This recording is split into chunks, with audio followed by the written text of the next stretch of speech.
Hello welcome to my channel Pushpalatha vlogs. ಇನ್ನು ನನ್ನ ಚಾನಲ್ನ ಯಾರೆಲ್ಲ ಸಬ್ಸ್ಕ್ರೈಬ್ ಮಾಡ್ಕೊಂಡಿಲ್ವೋ ಪ್ಲೀಸ್ ನನ್ನ ಚಾನಲ್ನ ಸಬ್ಸ್ಕ್ರೈಬ್ ಮಾಡ್ಕೊಂಡು ನೋಡಿ ಅಂತ ಹೇಳ್ತಾ, ಇಷ್ಟು ದಿನ ನನಗೆ ವಿಡಿಯೋ ಮಾಡೋಕ್ಕೆಲ್ಲ ಆಗಿರಲಿಲ್ಲ. ಯಾಕೆ ಅಂತಂದರೆ ನನಗೆ ಫೀವರು, ಸ್ವಲ್ಪ ಕೋಲ್ಡ್ ಎಲ್ಲ ಇತ್ತು, ವಾಯ್ಸ್ ಎಲ್ಲ ಚೇಂಜ್ ಆಗಿತ್ತು. ಸೊ ನನಗೆ ಕಂಫರ್ಟ್ ಅನ್ನಿಸ್ತಿರ್ಲಿಲ್ಲ ವೀಡಿಯೋಸ್ ಎಲ್ಲ ಮಾಡೋದಕ್ಕೆ. ಹಾಗಾಗಿ ನಾನು ಯಾವುದೇ ರೀತಿ ವಿಡಿಯೋ ಮಾಡಿರಲಿಲ್ಲ. ಇವಾಗ ಒಂದು ಸ್ವಲ್ಪ ಆರಾಮ ಅನ್ನಿಸ್ತು, ಹಾಗಾಗಿ ನಾನು ವಿಡಿಯೋ ಎಲ್ಲ ಮಾಡ್ತಾಯಿದ್ದೀನಿ. ಇವಾಗ ಬೆಳಗ್ಗೆ ಕೂಡ ಕೆಲಸನೂ ಆಯಿತು. ಇನ್ನು ಮಧ್ಯಾಹ್ನ ಲಂಚ್ಗೆ ಪ್ರಿಪೇರ್ ಮಾಡಬೇಕು. ಸ್ವಲ್ಪ ಸಾಂಬಾರೆಲ್ಲ ಇದೆ, ಅದಕ್ಕೆ ಏನಾದರೂ ಒಂದು ಕಾಲಿಫ್ಲವರ್ ಇದೆ, ಅದರದ್ದು ಕಬಾಬ್ ಏನಾದರೂ ಮಾಡೋಣ ಅಂತ ಅಂದ್ಕೊಂಡಿದ್ದೀನಿ. ಅದನ್ನು ಕೂಡ ನಿಮ್ಮ ಜೊತೆ ಶೇರ್ ಮಾಡ್ತೀನಿ. ಇನ್ನು ಕೋಲ್ಡು, ಇನ್ನು ಮೂಗೆಲ್ಲ ಕಟ್ಬಿಟ್ಟಿದೆ, ಮಾತಾಡೋಕೆ ಅಷ್ಟು ಕಂಫರ್ಟ್ ಅನಿಸ್ತಾ ಇಲ್ಲ. ಸ್ವಲ್ಪ ಅಡ್ಜಸ್ಟ್ ಮಾಡ್ಕೊಳ್ಳಿ ಆಯಿತಾ. ತಲೆಗೂ ಕೂಡ ಎಣ್ಣೆ ಹಚ್ಚಿದ್ದೀನಿ, ಹುಷಾರಿಲ್ಲ ಅಂತ ಹೇಳ್ಬಿಟ್ಟು ಆಯಿಲಿ ಕೂಡ ಹಚ್ಚಿರಲಿಲ್ಲ ತಲೆಗೆ. ಇವಾಗ ಸ್ವಲ್ಪ ರಿಲ್ಯಾಕ್ಸ್ ಅನ್ನಿಸ್ತು ಮಸಾಜ್ ಮಾಡಿದ್ದಕ್ಕೆ ಆಯಿಲೆಲ್ಲ ಹಾಕ್ಕೊಂಡು. ಇವಾಗೆಲ್ಲ ಏನು ಅಂದರೆ ಎಣ್ಣೆ ಹಚ್ಚಿದ ಕೂಡಲೇ ತಲೆ ಸ್ನಾನ ಮಾಡಿಬಿಡ್ತಾರೆ. ಆ ಥರ ಮಾಡೋದ್ರಿಂದ ಕೂದಲಿಗೆ ಆರೈಕೆನೇ ಸಿಕ್ಕಲ್ಲ ಅಂತ ನನ್ನ ಒಪಿನಿಯನ್ನು.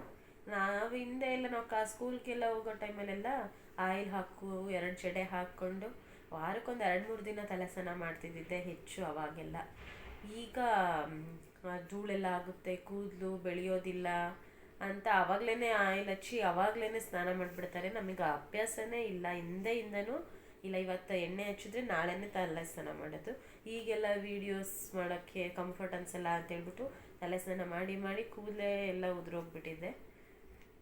ನಾವು ಹಿಂದಿನ ಜೀವನ ಶೈಲಿ ಏನಿತ್ತಲ್ವ ಅದೇ ಎಷ್ಟು ಚೆಂದ ಅನಿಸುತ್ತೆ. ಕಾಲೇಜ್ ವೈಸು, ಸ್ಕೂಲ್ ವೈಸಲ್ಲೆಲ್ಲ. ಈಗಲೂ ಕೂಡ ಹಳ್ಳಿ ಕಡೆ ಎಲ್ಲ ಹರಳೆಣ್ಣೆ, ಕೊಬ್ಬರೆಣ್ಣೆ ಕಾಯಿಸ್ಬಿಟ್ಟು ಎರಡನ್ನೂ ಮಿಕ್ಸ್ ಮಾಡಿ ತಲೆಗೆ ಹಚ್ಕೊಂಡು ಬಿಟ್ಟು ತಲೆ ಸ್ನಾನ ಮಾಡ್ತಾರೆ. ಅಂದರೆ ರೆಗ್ಯುಲರ್ಲಿ ತಲೆ ಸ್ನಾನ ಮಾಡಲ್ಲ, ವಾರಕ್ಕೊಂದು 2-3 ಸಲ ತಲೆ ಸ್ನಾನ ಮಾಡ್ತಾರೆ. ಅವ್ರ ಕೂದಲೆಲ್ಲ ತುಂಬಾ ಚೆನ್ನಾಗಿದೆ. ನಾವು ಹಿಂದಿನ ಜೀವನ ಶೈಲಿ ಏನಿತ್ತು ಅದೇ ಥರ ನಮ್ಮ ಜೀವನ ಇದ್ದರೆ ಚೆನ್ನಾಗಿರುತ್ತೆ ಅಂತ ನನ್ನ ಭಾವನೆ ಅಷ್ಟೇ. ಅದನ್ನೇ ರೂಢಿಸ್ಕೋಬೇಕು ಅಂತ ಏನಿಲ್ಲ. ನಾನು ಕಾಲಿಫ್ಲವರ್ದು ಕಬಾಬ್ ಮಾಡ್ತೀನಿ ಅಂತ ಹೇಳಿದ್ನಲ್ಲ, ನಿಮಗೂ ತೋರಿಸ್ತೀನಿ ಬನ್ನಿ. ನಾನಿಲ್ಲಿ ಒಂದು ಕಾಲಿಫ್ಲವರ್ನ ಕ್ಲೀನಾಗಿ ಬಿಡಿಸಿ ಈ ಥರ ತೆಗೆದಿಟ್ಕೊಂಡಿದ್ದೀನಿ. ಈ ಥರ ತೆಗೆದಿಟ್ಕೊಂಡಿರೋಂತಹ ಕಾಲಿಫ್ಲವರ್ನ ತುಂಬ ಫ್ರೆಶ್ ಆಗಿತ್ತು ಕಾಲಿಫ್ಲವರು. ಇದನ್ನು ನಾನಿಲ್ಲಿ ಬಿಸಿನೀರಲ್ಲಿ ಹಾಕ್ತಾಯಿದ್ದೀನಿ. ತುಂಬ ಫ್ರೆಶ್ ಆಗಿದೆ ನೋಡಿ, ಎಷ್ಟು ಚೆನ್ನಾಗಿತ್ತು, ಫ್ರೆಶ್ ಇತ್ತು. ಈಗ ಒಂದು ಪಾತ್ರೆಯಲ್ಲಿ ಬಿಸಿನೀರನ್ನ ಕಾಯಿಸಿ ಅದಕ್ಕೆ ಅಡುಗೆ ಅರಿಶಿಣ ಮತ್ತು ಸ್ವಲ್ಪ ಉಪ್ಪನ್ನು ಸೇರಿಸ್ಬಿಟ್ಟು ಕಾಲಿಫ್ಲವರ್ನ ಅದರೊಳಗೆ ಹಾಕಿ ಒಂದು 5-10 ನಿಮಿಷ ಬಿಡ್ತೀನಿ. ಅದು ಒಂದು 30% ಅದರಲ್ಲೇ ಬೆಂದಿರುತ್ತೆ. ಆ ಥರ ಬೇಯಿಸೋದ್ರಿಂದ ಅದರಲ್ಲಿರೋವಂಥ ಬ್ಯಾಕ್ಟೀರಿಯಾಗಳೆಲ್ಲ ಬಿಟ್ಕೊಳ್ಳುತ್ತೆ. ಮತ್ತು ಏನಾದರೂ ಸಣ್ಣ ಪುಟ್ಟ ಹುಳಗಳಿದ್ರೂ ಕೂಡ ಸತ್ತೋಗ್ತವೆ, ಮೇಲೆ ಬರುತ್ತೆ ನೀರಿಗೆ ಅಂತ ಹೇಳ್ಬಿಟ್ಟು ಫಸ್ಟು ಕಾಲಿಫ್ಲವರ್ನ ನಾವು ತಗೊಂಡು ಬಂದಾಗ ಅದನ್ನು ಬಿಸಿನೀರಲ್ಲಿ ಹಾಕಿಯೇ ತೆಗಿಬೇಕು. ಈಗ ಅದು ಒಂದು 30% ಆಲ್ರೆಡಿ ಬೆಂದಿದೆ. ಈಗ ಬೆಂದಿರೋ ಅಂಥ ಕಾಲಿಫ್ಲವರ್ನ ನಾನಿಲ್ಲಿ ಒಂದು ಪ್ಲೇಟ್ಗೆ ತೆಗಿತಾ ಇದ್ದೀನಿ. ಅದು ಚೆನ್ನಾಗಿ ತಣ್ಣಗಾಗಬೇಕು, ಬಿಸಿ ಇರುವಾಗ ನಾವು ಮ್ಯಾರಿನೇಟ್ ಮಾಡೋದಕ್ಕಾಗಲ್ಲ. ಇವಾಗ ನಾನಿಲ್ಲಿ ಮೈದಾ ಹಿಟ್ಟನ್ನು ತಗೊಳ್ತಿದ್ದೀನಿ. ಒಂದು 5 ಸ್ಪೂನ್ ಮೈದಾ ಹಿಟ್ಟು, ಒಂದು 3 ಸ್ಪೂನಷ್ಟು ಕಾರ್ನ್ಫ್ಲೋರ್ ಹಾಕ್ತಾಯಿದ್ದೀನಿ. ಮೈದಾ ಹಿಟ್ಟು ಮತ್ತು ಕಾರ್ನ್ಫ್ಲೋರು, ಸ್ವಲ್ಪ ಚಿಟಕಿ ಪೆಪ್ಪರ್ ಪೌಡ್ರು, ಒಂದು 2 ಸ್ಪೂನಷ್ಟು ಶುಂಠಿ ಬೆಳ್ಳುಳ್ಳಿ ಪೇಸ್ಟ್ನ ಹಾಕ್ತಾಯಿದ್ದೀನಿ. ಅದಕ್ಕೆ ಖಾರದ ಪುಡಿ, ಉಪ್ಪು ನಮಗೆ ರುಚಿಗೆ ಎಷ್ಟು ಬೇಕೋ ಅಷ್ಟು ಉಪ್ಪನ್ನು ಕೂಡ ಹಾಕ್ತಾಯಿದ್ದೀನಿ. ಖಾರದ ಪುಡಿ ಹಾಕಿಬಿಟ್ಟು ಸ್ವಲ್ಪ ಎಣ್ಣೆನ ಹಾಕಿ ಚೆನ್ನಾಗಿ ಮಿಕ್ಸ್ ಮಾಡ್ಕೋಬೇಕು. ಅದು ಎಲ್ಲ ಕಡೆನೂ ಹಿಡಿಬೇಕು. ಚೆನ್ನಾಗಿ ಮಿಕ್ಸ್ ಮಾಡಿಕೊಂಡು ನೀರು ಹಾಕಿ ಸ್ವಲ್ಪನೇ ನೀರು ಹಾಕಿ ಕಲಿಸ್ಕೊಳ್ಬೇಕಾಗುತ್ತೆ. ಒಂಚೂರು ಸಣ್ಣ ಗಂಟಿಲ್ದೇ ನಾವು ನೀಟಾಗಿ ಕಲಿಸ್ಕೋಬೇಕಾಗುತ್ತೆ. ಅದು ಗಟ್ಟಿ ಕಲಿಸ್ಬಾರ್ದು, ಬೋಂಡದಿಟ್ಟು ತಿಂದಂಗಾಗುತ್ತೆ. ಸ್ವಲ್ಪ ತೆಳುಗೇನೆ ಕಲಿಸ್ಬೇಕು. ಅಂದರೆ ಕಾಲಿಫ್ಲವರು ಮುಳುಗಬೇಕಷ್ಟೇ, ಅದ್ರ ಮೇಲೆ ಕೋಟಿಂಗ್ ಜಾಸ್ತಿ ಇದ್ದರೆ ಬೋಂಡದಿಟ್ಟು ತಿಂದಂಗಾಗುತ್ತೆ. ಈಗ ಬೇಯಿಸಿದ್ದು ಈಗ ತಣ್ಣಗಾಗಿದೆ. ಈಗ ಅದಕ್ಕೆ ಸ್ವಲ್ಪ ನಾನು ಮ್ಯಾರಿನೇಟ್ ಮಾಡ್ಕೊಳ್ತಿದ್ದೀನಿ.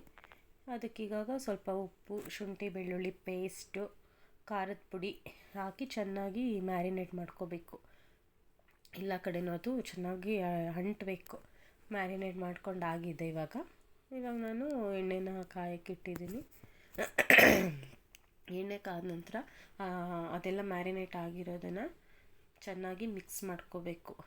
ಬೋಂಡದ ಹಿಟ್ಟಿಗೆ ಹಾಕಿ ಚೆನ್ನಾಗಿ ಎಲ್ಲದಕ್ಕೂ ಅಂಟ್ಕೊಳ್ಳೋ ಥರ ನಾವು ಕಲಿಸ್ಕೋಬೇಕಾಗುತ್ತೆ. ಎಣ್ಣೆ ಸ್ವಲ್ಪ ಚೆನ್ನಾಗೇ ಕಾದಿರಬೇಕು. ಆವಾಗ ನಾವು ಅದಕ್ಕೆ ನಾನು ಕರಿಬೇವಿನ ಸೊಪ್ಪನ್ನು ಕೂಡ ಆ್ಯಡ್ ಮಾಡಿದ್ದೀನಿ, ಫ್ಲೇವರ್ ಚೆನ್ನಾಗಿರುತ್ತೆ ಅಂತ. ಚೆನ್ನಾಗಿ ಕಾದಿದೆ ನೋಡಿ ಎಣ್ಣೆ. ಈಗ ಅದಕ್ಕೆ ನಾನು ಕಲಸಿರುವಂತಹ ಹೂಕೋಸನ್ನು ಹಾಕ್ತಾಯಿದ್ದೀನಿ. ಮೀಡಿಯಮ್ ಫ್ಲೇಮಲ್ಲಿ ಅಲ್ಲ, ಒಂದು ಮೀಡಿಯಮ್ ಫ್ಲೇಮಲ್ಲಿ ಇಟ್ಟರೆ ಸಾಕು, ಸಣ್ಣಗೆ ಮಾಡೋದೇನು ಬೇಡ. ಸ್ವಲ್ಪ ಜಾಸ್ತಿ ಇದ್ರೇ ಅದು ಗರಿಗರಿಯಾಗಿ ಚೆನ್ನಾಗಿ ಬರುತ್ತೆ. ಹೈಯೂ ಇರಬಾರ್ದು, ಲೋನೂ ಇರಬಾರ್ದು. ಆ ಥರ ಇಟ್ಟರೆ ಚೆನ್ನಾಗಿ ಆಗುತ್ತೆ, ಗರಿಗರಿಯಾಗಿ ಬರುತ್ತೆ. ಅದು ಕಲರ್ ಕೂಡ ಚೇಂಜ್ ಆಗುತ್ತೆ, ಗೊತ್ತಾಗುತ್ತೆ ನಮಗೆ ಆಗಿದೆ ಅಂತ. ಸ್ವಲ್ಪ ಚೆನ್ನಾಗಿಯೇ ಫ್ರೈನ ಮಾಡ್ಕೋಬೇಕು. ತುಂಬ ಟೇಸ್ಟಿಯಾಗಿರುತ್ತೆ, ಹೆಲ್ತಿಗೂ ಕೂಡ ತುಂಬ ಒಳ್ಳೆಯದು. ತಿಳಿ ಸಾಂಬಾರು ಮಾಡಿದ ದಿನ ಅಥವಾ ಮಕ್ಳಿಗೆ ಸ್ನ್ಯಾಕ್ಸ್ ಟೈಮಲ್ಲೂ ಕೂಡ ಇದನ್ನು ಆರಾಮಾಗಿ ಮಾಡ್ಕೊಂಡು ತಿನ್ಬೋದು. ಚೆನ್ನಾಗಿರುತ್ತೆ, ಟೇಸ್ಟಿಯಾಗೂ ಇರುತ್ತೆ. ಒಂದು ಸಲ ಟ್ರೈ ಮಾಡಿ ನೋಡಿ. ಈಗ ನೋಡಿ ಅದು ಚೆನ್ನಾಗಿ ಫ್ರೈ ಆಗಿದೆ, ಕಲರ್ ಕೂಡ ಚೇಂಜ್ ಆಗಿದೆ. ಇವಾಗ ಇದನ್ನು ನಾನು ತೆಗಿತಾ ಇದ್ದೀನಿ. ಇಷ್ಟೇ, ವೆರಿ ಸಿಂಪಲ್, ತುಂಬ ಈಸಿ ಇದೆ. ನೀವು ಟ್ರೈ ಮಾಡಿ ಹೇಗೆ ಬಂತು ಅಂತ ನಮಗೆ ಕಮೆಂಟಲ್ಲಿ ತಿಳಿಸಿ ಅಂತ ಹೇಳ್ತಾ ಇವತ್ತಿನ ವಿಡಿಯೋನ ನಾನು ಇಲ್ಲಿಗೆ ಎಂಡ್ ಮಾಡ್ತಾಯಿದ್ದೀನಿ. ನನ್ನ ವಿಡಿಯೋ ನಿಮಗೆ ಯಾರಿಗೆಲ್ಲ ಇಷ್ಟ ಆಗಿದೆ ಲೈಕ್ ಮಾಡಿ, ಶೇರ್ ಮಾಡಿ, ಹಾಗೂ ಕಮೆಂಟ್ ಕೂಡ ಮಾಡಿ. ಇನ್ನೂ ಯಾರು ನನ್ನ ಚಾನಲ್ನ ಸಬ್ಸ್ಕ್ರೈಬ್ ಮಾಡದೆ ನೋಡ್ತಾ ಇದ್ದೀರಾ, ದಯವಿಟ್ಟು ನನ್ನ ಚಾನಲ್ನ ಸಬ್ಸ್ಕ್ರೈಬ್ ಮಾಡ್ಕೊಂಡು ನೋಡಿ ಅಂತ ಹೇಳ್ತಾ ಇದ್ದೀನಿ. ನೋಡಿ, ತುಂಬ ಚೆನ್ನಾಗಿರುತ್ತೆ, ಟೇಸ್ಟ್ ಕೂಡ ಇರುತ್ತೆ ಸ್ನ್ಯಾಕ್ಸ್ ಟೈಮಲ್ಲಿ. ಮತ್ತು ಸೈಡ್ ಡಿಶ್ ಆಗು ಕೂಡ ನಾವು ಕಾಲಿಫ್ಲವರ್ನ ಯೂಸ್ ಮಾಡ್ಬೋದು ಅಂತ ಹೇಳ್ತಾ, ಥ್ಯಾಂಕ್ ಯು ಸೋ ಮಚ್.